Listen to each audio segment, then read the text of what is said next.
வானத்தில் பூமியில் உள்ள எல்லோரும் உனக்கு ஒரு நன்மையை அளிக்க ஒன்று கூடினால் அல்லாஹ் நாடாமல் அந்த நன்மையை உனக்கு கொடுக்க முடியாது.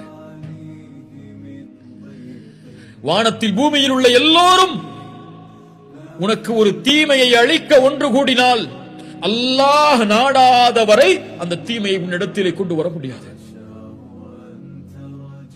உங்களுடைய கடனை நீக்க முடியாது, உங்களுடைய நோயை நீக்க முடியாது, உங்களுடைய கவலையை நீக்க முடியாது, உங்களுடைய குடும்ப பிரச்சனைகளை நீக்க முடியாது. ஒட்டுமொத்த உலகம் ஒன்று சேர்ந்தாலும் அல்லாஹ் நாடாதவரை, அல்லாஹுடைய நாட்டத்தை நீங்கள் கொண்டு வந்தால் உலகமே தடுத்தாலும் அந்த உதவியை நீங்கள் அடைவதில் இருந்து அல்லாஹ் உங்களுக்கு உதவி செய்தே தீருவான். ஏன்?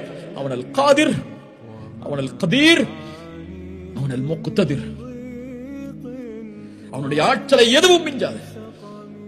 கவலையில் இருப்பவரை அல்லாஹுவை அழை, பிரச்சனையில் இருப்பவரை அல்லாஹுவை அழையுங்கள், நோயில் இருப்பவர்களை அல்லாஹுவை அழையுங்கள், சிரமத்தில் இருப்பவர்களை அல்லாஹுவை அழையுங்கள்.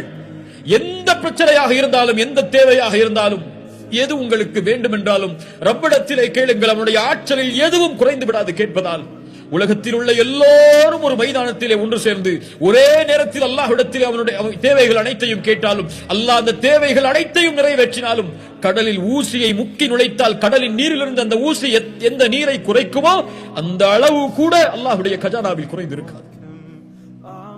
அந்த அல் காதிரின் மீதா நம்பிக்கை இல்லாமல் இருக்கிறீர்கள்?